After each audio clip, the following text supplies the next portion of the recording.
Goonewardene. I'm one of the theater teachers here. I have had the pleasure of directing some of your 4th and 5th graders who chose theater. The other ones that weren't with Mrs. Casey. We have been working for the past several months on How the Grinch Stole Christmas by Dr. Seuss. And when I tell you, these students really brought the play from the page to the stage. They really brought it. Every rehearsal, they had so much energy. And I was able to accomplish so much more with them, with this piece, than I ever could have dreamed. They are rock stars. They are professionals. And I'm so proud of every single one of them. I don't really want to talk because they're all so amazing. So, without any further ado, How the Grinch Stole Christmas.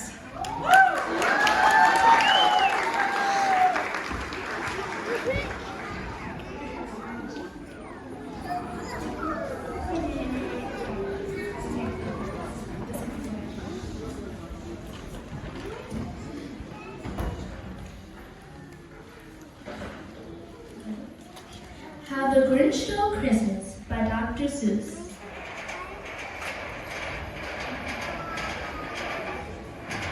Every who down in Whoville liked Christmas a lot, but the Grinch who just lived north of Whoville. The Grinch hated Christmas the whole Christmas season. Why? Now please don't ask why. No one quite knows the reason. It could be perhaps that his head wasn't screwed on just right. It could be perhaps that his shoes were too tight.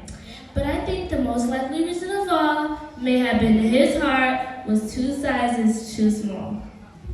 Whatever the reason, his heart or his shoes, he stood there on Christmas Eve, hating the Who's, staring down from his cave with a sour, grinchy frown at the warm-lighted windows below in their town. For he knew every Who down in Whoville beneath was busy now hanging a mistletoe wreath. And they're hanging their stockings, he snarled with a sneer, for tomorrow is Christmas, it's practically here. Then he growled with his Grinch fingers nervously drumming, I must find a way to stop Christmas from coming. For tomorrow, he knew, all the Who girls and boys would wake bright and early, they'd rush for their toys, and then all the noise of the noise! And then they do something he liked least of all. Every Who down in Whoville, the tall and the small, would stand close together with Christmas bells ringing. They'd stand hand in hand, and the Who's would start singing. They'd sing and they'd sing and they'd sing. And the more the Grinch thought of this Who Christmas sing, the more the Grinch thought, I must stop this whole thing. Why, for 53 years I've put up with it now. I must stop Christmas from coming.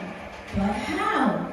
Then he got an idea, an awful idea. The Grinch got a wonderful, awful idea. I know just what to do, the Grinch laughed in his throat. And he made a quick Santa Claus hat and a coat. And he chuckled and chuckled. What a great Grinchy trick. With this hat and coat, I look just like Saint Nick.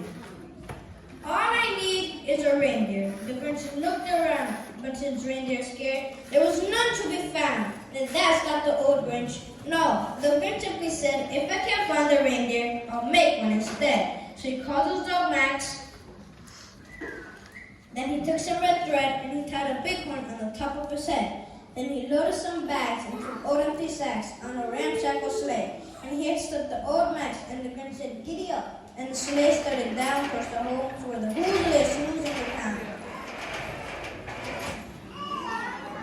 Then he slid down the chimney at rather tight pitch, but as he entered the door, so could the Grinch. He got stuck only for a moment or two.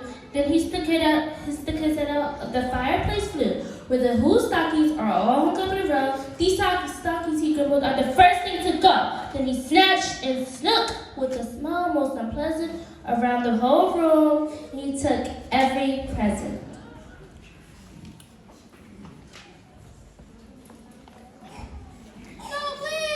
Then he stuffed all the presents up the chimney with glee, and now for the Grinch, I will stuff up the tree. And the Grinch grabbed the tree and started to shove.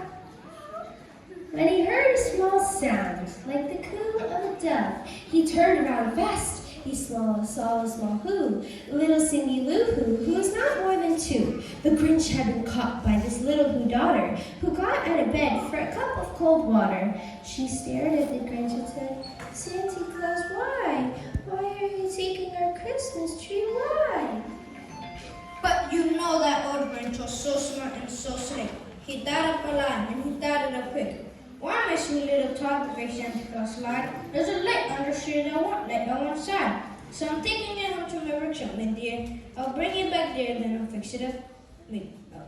I'll fix it up there, then I'll bring it back here. And his fit fooled the child, and he patted her head, and he gave her a drink, and he sent her to bed. Then Cindy Lou Who went to bed with her cup. Then he went to the chimney and stuffed the tree up. The last thing he took was the log from their fire.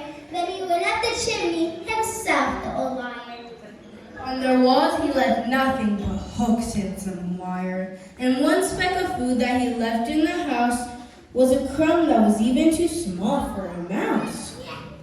3,000 feet up upside Mount Crumpy, he rode his load to the tip top to dump it. Hoo-hoo to the pools, he was grimming and humming. They found out that no Christmas is coming. They're just waking up. I just know what they'll do. The mouths will hang open for a moment or two. Then the who's down the who valve will cry boo-hoo. That's a noise, grumbled the Grinch, that I simply must hear. So he paused and he put his hand to his ear. And he did hear a sound racing over the snow. It started in low, but it started to grow. But the sound wasn't sad. Why, the sound sounded merry. It couldn't be merry, but it was very. He stared down at Whoville, then he popped his eyes, then he shook. What he saw was a shocking surprise. Every Who down at Whoville, the tall and the small, was singing without any presents at all. He hadn't stopped Christmas from coming, it came.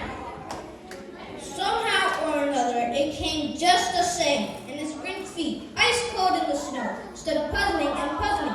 How could it be so? It came with no ribbons, it came with no tags, it came with no packages, boxes, or bags. Then he puzzled 3 hours till his puzzler was sore. Then the Grinch thought of something he hadn't before. Maybe Christmas, he thought, doesn't come from a store. Maybe Christmas, perhaps, means a little more. Well, and what happened in that? And what happened then? Well, in Whoville, they say that the Grinch's small heart grew 3 sizes that day. And the minute his heart didn't feel quite so tight, he rode with his load through the bright morning light. And he brought back the toys and the food for the feast.